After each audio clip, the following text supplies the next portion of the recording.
vous avez droit de savoir. Bienvenue, merci de nous rejoindre dans cette émission. Une émission qui ressort aujourd'hui un leader politique qui nous vient de la République démocratique du Congo. Il a dirigé l'Assemblée nationale de ce pays. Il est aujourd'hui le président de l'UNC, le parti dit Union pour la nation congolaise. Monsieur Vital Kamerhe est notre invité, cher invité. Merci d'avoir accepté notre invitation. Merci à vous aussi. Alors comment va le Congo aujourd'hui? Le Congo va très mal. Il y a la guerre à l'est de la République démocratique du Congo. Il y a la pauvreté criante sur l'ensemble du territoire congolais. La population vit dans des conditions inacceptables et nous disons qu'il y a un leadership pas solide et surtout pas responsable à la tête de l'État. Il y a crise de leadership. Le Congo va mal, vous l'avez dit. C'est pour cela justement que le président Joseph Kabila a initié des concertations nationales qui ont débuté depuis le 7 septembre dernier. Mais votre parti a boycotté l'invitation. Pourquoi cela? Nous avons maintenu la ligne qui avait été définie par l'ensemble de l'opposition. Après que le président Kabila ait rendu public son ordonnance du 26 juin dernier, convoqua les dites concertations, nous avons analysé minutieusement cette ordonnance et nous avons vu qu'elle ne respectait ni la lettre ni l'esprit de l'accord-cadre d'Addis Abeba du 26 février 2013 qu'il avait lui-même signé, qui n'a pas respecté, cette ordonnance n'a pas respecté la résolution 2098. De manière concrète, vous reprochez quoi à la convocation de cette concertation nationale? Elle ressemble beaucoup plus à un congrès de la majorité présidentielle auquel on convie certains invités de l'opposition de la société civile où les gens iront seulement applaudir et non pas aborder des questions de fond pour apporter des solutions solides au peuple congolais. Mais est-ce que ce n'est pas une erreur par hasard? Parce qu'on ne sait jamais faire des procès d'intention. Peut-être dans la réalité, tout peut se passer normalement. Hein. Je voudrais bien me tromper, mais à partir du moment où la fondation est déjà fragile, la maison qu'on va construire va s'écrouler. Je vous dis, la fondation et les fondamentaux ici, c'est l'accord-cadre d'Addis Abeba. On peut s'y retrouver et apporter quelques améliorations, non? Non, ce que nous avons dit, nous restons fermes et il est temps que dans notre pays, il y ait des hommes d'État, quand ils disent quelque chose, tant que rien n'a changé, ils doivent maintenir leur position. L'ensemble de l'opposition, en prenant la position qui est la nôtre, ce n'était pas pour amuser la galerie, c'était pour aider la nation à aller de l'avant. Nous devons nous oublier. Il est temps que le Congo ait des De Gaulle, des gens qui peuvent dire trop c'est trop. Nous devons nous oublier et que le peuple congolais seul soit bénéficiaire. Dans les conditions que vous avez décrites en début de cette émission, où il y a crise, est-ce qu'on a le temps de réunir toutes les conditions pour avoir vraiment ce que l'on veut? Est-ce qu'on ne peut pas se contenter du minimum d'abord et pour construire l'idéal après? Non, quand on a besoin de la paix, qui est un besoin nécessaire pour notre peuple, on ne peut pas se contenter du minimum. Le minimum, ça signifie que vous demeurez dans la guerre. Quand on a une crise de légitimité au sommet de l'État, on ne peut pas se contenter du minimum, c'est-à-dire que vous restez dans l'illégitimité. Ils ont quand même, le président de la République, son gouvernement, et le mouvement du 23 mars qui avait pris les armes, jusqu'à ce jour, ils ont fait 10 mois de négociations. Et les gens sont logés dans des hôtels à Kampala, nourris, et ils touchent des per diem qui sortent du trésor public du Congo. Et nous, nous sommes de l'opposition. Nous n'avons plus des armes contre personne, ni contre Kabila, ni contre le peuple congolais. Et le président de la République se trouve mal à l'aise pour nous consulter, nous demander ce que nous pensons en tant que fils du pays, pour que nous ayons un bon dialogue. Et nous allons lui dire si nous le demandons. M. Kamerhe, il est fort probable que ces concertations aboutissent à la formation d'un gouvernement d'union. Est-ce que vous allez y prendre part? C'est non, parce que l'opposition avait déjà l'option que nous devons nous guérir des maladies du passé qui nous ont toujours replongés à la case de départ. Nous ne pouvons pas, après avoir organisé les élections, même si nous les avons décriées, et en même temps nous décrions les élections, en même temps nous demandons qu'on puisse former un gouvernement d'union nationale. Ça va se passer comment? Ça signifie qu'on doit modifier la Constitution, puisqu'il faut redéfinir une nouvelle majorité. Or, nous sommes dans une démarche où nous disons ne touche pas ma Constitution, parce que nous ne voulons pas donner la moindre ouverture au pouvoir en place pour prolonger son mandat et pour se représenter. Et donc, en échange de ce gouvernement d'union nationale, qu'est-ce que les opposants qui vont y participer vont donner au président Kabila? Peut-être que vous ne voulez pas et que certains vont vouloir. On attend de voir. Les faits sont têtus. Et puis, on avisera au moment opportun. Aujourd'hui, vous, comme l'opposition plurielle, rend responsable le président Kabila de la situation aujourd'hui de la RDC. Si tant est que ces accusations sont avérées, est-ce que quelque part, vous ne vous sentez pas un peu responsable? Puisque vous avez accompagné le président Kabila, vous l'avez porté à à bout de bras pour l'accompagner au pouvoir. Aujourd'hui, est-ce que vous ne vous sentez pas un peu responsable de tout cela? Les responsabilités sont partagées. Vous savez que les grands hommes sont ceux qui assument leur passé. Et moi, j'avais été effectivement secrétaire général du parti du président Kabila. Ça, je ne veux pas le nier. Son directeur de campagne aussi. Absolument, je ne veux pas le nier. J'étais président de l'Assemblée nationale. 3 ans durant. Mais avant ça, j'étais commissaire général du gouvernement chargé du processus Donc, de paix. J'ai été ministre de l'information. responsabilité. Mais vous ne savez pas où je voudrais chuter. Ah. Je voudrais dire que le peuple congolais sait de quelle manière M. Kamere a dirigé et a rempli les différentes fonctions qui étaient les siennes. La dernière, c'est comme président de l'Assemblée nationale. J'ai mis l'église au milieu du village, la démocratie au sein de la chambre basse. Et quand j'étais en désaccord majeur avec le président de la République, j'ai démissionné. Donc c'est ce qu'il faut faire. Il ne faut pas rester dans le passé. Ce n'est pas un péché de soutenir quelqu'un qui avait accepté, puisqu'on doit parler du passé, de négocier là où son père avait refusé. Il avait accepté de négocier avec Jean-Pierre Bemba, il avait accepté de négocier avec les RCD, il avait accepté une négociation directe avec le Rwanda et avec l'Ouganda. Le Congo, qui était divisé en 3 administrations, était devenu un Congo uni, et il a fait une transition de 3 ans qui nous a conduits aux élections. Je l'ai fait élire avec d'autres, mais ce n'est pas moi qui ai élu, c'est le peuple congolais qui a élu. Maintenant, quant à remplir maintenant les promesses faites au peuple congolais, ça, ce n'est plus le problème de M. Vital Kamerhe, c'est comme une simple fable. C'est discutable tout ça, hein. C'est discutable, M. Vous allez fiancer une femme pendant les fiançailles, elle vous montre une attitude, et quand elle entre dans la maison, elle change. Qui est fautif à ce moment-là? L'homme le plus adroit doit pouvoir quand même nuancer et savoir que, bon, la femme peut le tromper. Je crois, oui. Vous avez raison, en même temps que vous avez tort. Et M. Kamere, on vous connaît un ouvrage qui a fait beaucoup de bruit à l'époque, intitulé « Pourquoi j'ai choisi Kabila ?» L'ouvrage intitulé « Pourquoi j'ai choisi Kabila ?» Aujourd'hui, les Congolais aimeraient savoir quand même, est-ce qu'il n'est pas temps que vous produisiez aussi un autre ouvrage qui vous dit « Pourquoi j'ai quitté Kabila ?» Je crois que vous avez suivi mon entretien avec les Congolais de la diaspora en Afrique du Sud. Pas du tout. La question m'a été posée et j'ai dit aux Congolais qu'ils doivent faire vraiment attention. Et s'ils font attention, ils vont voir que depuis que j'ai quitté le président Kabila, j'avais pris une pause seulement d'1 année et 5 mois. Et à partir du moment où j'ai créé mon parti, l'Union pour la nation congolaise, et que je me suis inscrit dans la ligne de l'opposition, mais je suis en train d'écrire cet ouvrage chaque jour. Tout ce que j'ai dit, au fait, c'est cet ouvrage qui a plusieurs pages déjà aujourd'hui.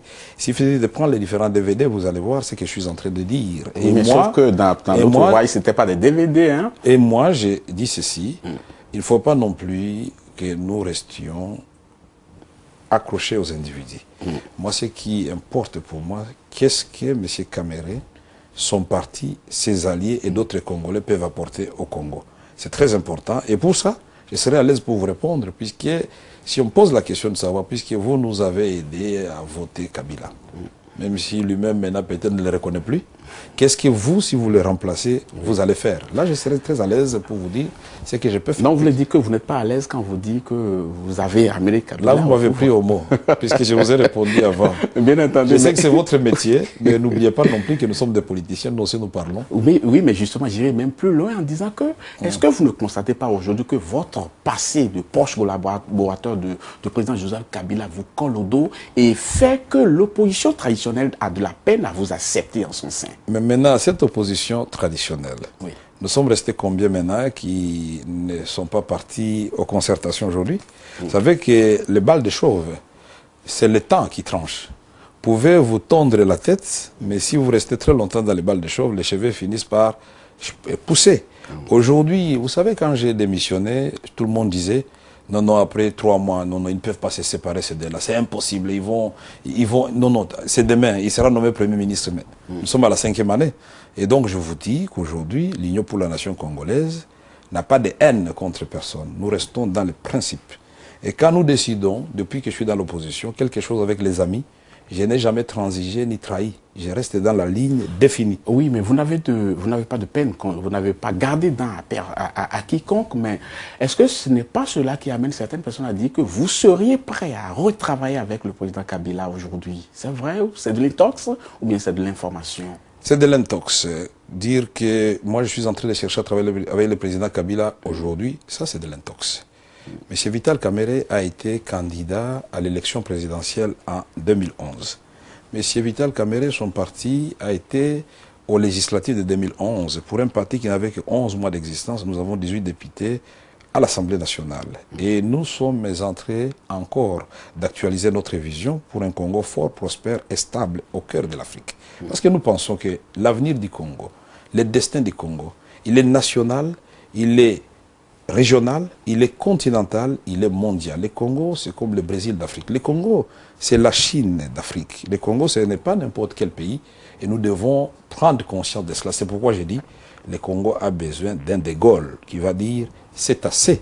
Avec autant de ressources naturelles, une population évaluée à 70 millions d'habitants, 2 345 000 km², la deuxième forêt du monde, le deuxième fleuve du monde, 55% de toutes les eaux d'Afrique, 120 millions d'hectares de terre et un scandale minier avec Inga, 44 000 MW, capable d'éclairer l'ensemble de l'Afrique et l'Europe méditerranéenne. Mais pourquoi nous ne pouvons pas être en mesure de dire que le Congo, c'est le noyau intégrateur qui va convier d'autres chefs d'État de la région à un partenariat où nous ne serons pas des belligérants, mais des partenaires pour construire l'ensemble, un espace en Afrique centrale, en Afrique des Grands Lacs, où il fera bon vivre pour nos populations respectives. Voilà ce que nous rêvons faire et ça deviendra réalité, j'en suis convaincu. Les prochaines élections présidentielles, la guerre à l'est de votre pays, ce sont entre autres questions que nous allons voir dans la seconde partie de cette émission. Pour l'instant, nous allons marquer une pause. On vous retrouve dans quelques instants. Vous avez droit de savoir. Nous sommes de retour sur le plateau d'Africa 24 pour la seconde partie de cette émission, une émission qui reçoit aujourd'hui M. Vital Kamerhe. Il est le président du parti UNC, Union pour la Nation Congolaise. M. Kamerhe, on va maintenant aborder d'autres aspects dans cette émission et parler de la crise ou de la guerre qui sévit aujourd'hui à l'est de la RDC. Et selon Kinshasa, le M23 serait soutenu par le Rwanda. Selon vous, est-ce que c'est vrai ? Parce qu'il y a beaucoup de choses qui se disent par rapport à cela. Certains disent non, ce n'est pas vrai. Le Rwanda même se défend. Quelle est votre position là-dessus? Ma position est simple. Nous ne pouvons pas remettre en cause la position des Nations Unies qui a été confirmée par la MONUSCO. Les rapports des experts des Nations Unies avaient mentionné clairement que les mouvements du 23 mars recevaient le soutien du Rwanda. Et ce n'est pas la première fois, puisque avant cela, nous avons connu les RCD, on a connu les CNDP. Et moi, je reviens toujours sur ma chanson et mon credo habituel pour dire il y a moyen de nous transformer en partenaires pour la paix et pour le développement dans la région des Grands Lacs plutôt que de continuer à nous faire la guerre. Il y a moyen. Comme De Gaulle et Adenauer. Oui, M. Kamerhe, on reviendra tout à l'heure sur votre approche de sortie de crise, mais dites-nous quelles pourraient être les motivations du Rwanda par rapport à ce conflit-là pour pouvoir soutenir le M23 justement. D'abord, partons des causes. Pourquoi la guerre a repris? D'abord, après avoir signé l'accord cadre, l'accord global de Sun City, le 17 décembre 2002, nous avons installé le gouvernement de transition 1+4. On a organisé les élections. Mais pendant cette transition, on a oublié un général Lagoma, le général Nkunda. Et on a dit que c'était marginal, on va résoudre ça le moment venu. Mais ce général, après l'organisation des élections, s'est révélé très dangereux et on a créé le CNDP. Le CNDP, à son tour, quand on a anéanti Nkunda, a créé le M23. Mais le M23 est venu parce que le président Kabila et son gouvernement avaient signé un accord du 23 mars 2009, d'où l'appellation M23. Et c'est que moi, je ne comprends pas personnellement, je ne suis pas à l'aise. Et là, maintenant, je vous avoue que je ne suis pas à l'aise et je voudrais qu'on m'explique comment, juridiquement, le M23, qui est né au mois de mai 2012, peut revendiquer un accord signé par le CNDP le 23 mars 2009. Et aujourd'hui, le CNDP est dans la délégation alliée du gouvernement en face du M23. Est-ce qu'on est dans une pièce de théâtre pour rechercher la paix réellement ou on est en train de blaguer? Alors, quand nous disons qu'est-ce qui fait courir les gens, les enjeux sont les enjeux économiques. Aujourd'hui, l'exploitation illicite des minéraux à l'est du Congo, ce n'est plus une question à expliquer. Des rapports sont sortis. Le panel des Nations Unies a illustré tout cela. Quand vous êtes dans une zone comme Walikale, c'est un bled perdu du Nord Kivu. Mais ils ont 18 rotations d'avions par jour sur une route asphaltée. Quand un avion arrive, il y a un messier d'un côté et de l'autre côté pour demander au camion de s'arrêter. Et les Antonov atterrissent sur la route asphaltée. pour prendre des minéraux. Et ces avions, ce sont des vols internationaux. Oui, mais vous avez parlé tout à l'heure de rapport des Nations Unies. Est-ce que vous n'allez même pas jusqu'à dire que le rapport n'a pas tout dit, en fait? Si le rapport parle de Rwanda, le rapport aurait pu aller plus loin et parler d'autres personnes ou d'autres États qui en profitent aussi, non? Mais quand on fait l'addition de différents rapports, ils ont parlé d'autres personnes. Puisque dans les rapports de panel, ils avaient cité les multinationales qui achètent les minéraux du sang à l'est de la République démocratique du Congo. Et c'est comme ça que le président Obama avait initié la loi Dodd-Frank aux États-Unis d'Amérique. Malheureusement, il n'y a pas toujours de mesures concrètes d'application. Mais nous aurions voulu que les autres pays qui ont des multinationales, qui achètent des minéraux, comme le Canada, comme la Belgique, comme la Grande-Bretagne, comme d'autres pays qui sont mondialement connus, puissent adopter la même législation pour dire quiconque entreprise de notre pays achèterait des minéraux provenant de l'Est de la République démocratique du Congo va être considéré comme complice de ceux qui font des crimes de guerre et des crimes contre l'humanité. Donc voilà, c'est très important. Ça, vous avez défriché le terrain, c'est un état des lieux. Alors le 5 octobre 2012, votre parti a présenté son plan de sortie de crise, de cette crise qui secoue à l'est de la RDC. Alors, quelles sont les grandes lignes du plan Caméré pour le retour de la paix à l'est du Congo? Je suis très heureux que vous ayez lu cela, c'est très intéressant. Ce que le Congo veut, c'est qu'on impose la paix. Et il n'y a que deux voies pour le faire. Laquelle? La voie politique diplomatique ou la voie militaire. Et les deux peuvent aller ensemble. Et nous encourageons que les deux aillent ensemble. Et comment? Nous allons discuter à Kinshasa dans le cadre d'un vrai dialogue que nous devons préparer. Parce que les concertations telles qu'elles ont commencé là-bas, elles vont échouer. Je ne suis pas un prophète de malheur. Mais c'est tout quand même. Bon, non. Nous devons demander à la communauté internationale de favoriser un rapprochement pour un accord sincère entre Kigali et Kinshasa, entre Kinshasa et Kampala, pour dire qu'ils tournent le dos à la guerre. Le énième accord. Hein? Absolument, on ne doit pas se fatiguer. Il y a plusieurs accords entre la France et l'Allemagne, mais ils ont fini quand même autour de l'acier et du charbon pour s'entendre. Et nous avons beaucoup d'occasions pour nous entendre. Et nous disons donc, nous n'allons pas nous contenter des simples déclarations. Il faut passer à l'action. Il y a les groupes armés nationaux, parmi lesquels les M23 et les Maïmaï.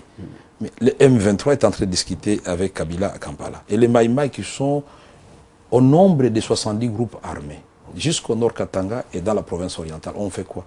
Et c'est pourquoi nous avons dit qu'il y a des mécanismes qui existent. À l'époque où j'étais commissaire général du gouvernement chargé du processus de paix, nous avions les mécanismes DDR, désarmement, démobilisation et réinsertion, pour les groupes armés nationaux. Il y a les mécanismes DDRRR, désarmement, démobilisation, rapatriement, réinsertion et restauration. Non plus, hein? Oui, nous savons pourquoi ça n'a pas marché, parce qu'il n'y a pas eu une forte implication de tous les différents acteurs. La communauté internationale, le gouvernement congolais, le gouvernement de Kigali et le gouvernement de Kampala. Et donc, nous devons dire est-ce que nous voulons que les choses aillent de l'avant. Donc, un ultimatum doit être donné aux groupes armés étrangers pour dire, monsieur, puisqu'on a demandé au président Kagame et Museveni de vous accueillir et de préparer les conditions de votre retour, ceux qui veulent désarmer, allez, voici le chemin. Et ceux qui ont peur pour leur sécurité, on les cantonne dans des cas, en attendant pour leur trouver, conformément au droit international, le pays d'accueil. Et après, la brigade d'intervention peut maintenant faire des attaques ciblées pour des groupes réfractaires, et ça sera le succès comme ce fut le cas avec Artemis dans l'Itourie. En tout cas, je suis convaincu que les uns et les autres qui recherchent la paix dans cette région de votre pays sont à l'écoute. Ils écoutent vos conseils, certainement qu'ils vont en prendre dedans pour le bonheur du peuple congolais, non? Merci. Nous allons consacrer les toutes dernières minutes de cette émission à parler de vous, de votre vision sur l'avenir, de la vision de votre parti par rapport à l'avenir. En 2016, il y aura une consultation générale, il y aura l'élection présidentielle. Certainement, vous en rêvez. Certainement, vous serez candidat. Mais tout à l'heure, vous disiez du score fait par votre parti lors de la dernière élection présidentielle et de la consultation législative aussi. Ce qui n'est pas très fameux, hein, M. Caméré, vous aurez quand même l'humilité de le reconnaître. Mais est-ce que vous pensez qu'aujourd'hui, vous pouvez faire mieux? Est-ce que vous avez plus d'atouts aujourd'hui pour faire mieux que ce que vous avez fait à la dernière élection présidentielle? C'est comme le verre à moitié vide ou à moitié plein. Moi, je vous dis, dans l'environnement de tricheries généralisées qui avaient été dénoncées non seulement par la communauté internationale, mais par l'Église catholique, et le président Kabila lui-même l'a reconnu, le pasteur Murunda l'a reconnu, je crois que la cible... Ils n'ont pas reconnu que bon, il y a de la tricherie. Quand ils disent déjà cela, mais il y a des missions d'observation. Oui. Et mes bulletins, on les a trouvés dans les lacs, on les a trouvés partout. Pour votre information d'ailleurs, La cible principale, ce n'était pas M. Etienne Tshisekedi, c'était Vital Kamerhe qu'il fallait absolument anéantir. Et quand j'ai résisté, le score que j'ai fait, moi je trouve qu'il est fameux. Et je vous dis que le 28 novembre 2011, à 21h10, ma télévision, Canal Futur TV, et ma radio ont été fermées jusqu'à aujourd'hui. C'était fermé pour 10 jours, mais le 28 novembre 2011 jusqu'à ce jour, ça fait combien de temps? L'acharnement, c'est sur M. Kamerhe. C'est pourquoi nous sommes en train d'exiger un dialogue franc, sincère, conformément à la résolution du Conseil de sécurité, et que la question de la CENI puisse revenir là-dedans. Comment nous allons organiser les élections municipales, provinciales et autres, qui seraient le premier test l'année prochaine, pour voir comment ça va se passer. Et ça va nous donner une idée de l'imbroglio ou de la sérénité qui va régner en 2016. Donc vous voulez une concertation, dans le même temps il y a un projet de révision de la Constitution qu'il faut que vous condamnez, donc il faut combattre, ça fait beaucoup de chats à fouetter, non? C'est-à-dire, la révision constitutionnelle, d'abord, elle est interdite. Nous avons dit, touche pas ma constitution. Oui, mais c'est ce qui a été dit dans bon nombre de pays africains. Et oui, la révision de la Constitution s'est faite. La présidente Kabila nous a répondu à travers son président de l'Assemblée nationale, à travers le ministre de Communication, M. Lambert Mende, pour dire, et on a cité mon nom, M. Vital Kamerhe, le président dit, tenez-vous tranquille, il n'y aura pas de révision de constitution. Mais je suis un politicien. Je suis un politicien. Oui. Les promesses n'engagent que ceux qui y croient. Aujourd'hui, le président, dans l'ouverture des concertations, a avancé de bonnes idées, mais s'est arrêté à mi-chemin. Quand il a dit, pour décrisper la situation politique, il est en train d'étudier la grâce présidentielle aux prisonniers d'opinion. Mais c'est une très bonne idée. Quand il a dit qu'une loi d'amnistie, projet de loi d'amnistie sera présenté à l'Assemblée nationale, c'est une très bonne idée. Mais laissez-moi dire au président de la République que la décrispation politique aurait dû précéder le débit de pourparlers. C'est ça. Comme ça, les gens vont en sérénité discuter. Et la grâce présidentielle, si l'amnistie est des prérogatives de l'Assemblée nationale, mais la grâce présidentielle, c'est la prérogative exclusive du chef de l'État. Il pouvait le faire aujourd'hui, ce serait déjà un grand pas. Monsieur Vital Kamerhe, nous sommes pratiquement à la fin de cette émission. Je voudrais que vous regardiez cette caméra et que vous adressiez le message de votre choix aux dirigeants actuels de votre pays et à la population. Un message d'apaisement, bien entendu. Peuple congolais, nous ne devons pas désespérer. Nous, leaders politiques, je nous adresse à nous-mêmes. Nous devons nous élever comme à l'époque de l'Allemagne et de la France pour dire la République démocratique du Congo et le peuple congolais d'abord, et mettre tous nos efforts ensemble pour que le Congo, qui est ce pays phare au cœur de l'Afrique, puisse jouer son rôle. Nous devons donner à notre peuple les réponses à ces problèmes, nous oublier, et que les concertations ou les dialogues qui vont se dérouler ne puissent pas être l'occasion pour les politiciens pour partager le pouvoir, pour le président de la République pour modifier la Constitution, que ce soit l'occasion pour aborder les problèmes de sécurité, les problèmes de la survie d'un peuple en danger. Monsieur Vital Kamerhe, merci, message entendu. Je vous remercie beaucoup pour les questions tatillantes que vous avez posées, de bonnes questions qui m'ont permis de m'exprimer, de lever d'équivoques sur certaines interrogations. En tout cas, en 2016, on sera là pour évaluer est-ce que effectivement vous avez fait des progrès. Merci beaucoup et je vous promets que je ne dors pas chaque jour, je travaille. Quant à vous, chers téléspectateurs, nous sommes à la fin de cette émission. Merci beaucoup de l'avoir suivi. Prochain rendez-vous très bientôt pour un autre numéro de cette émission. À très bientôt.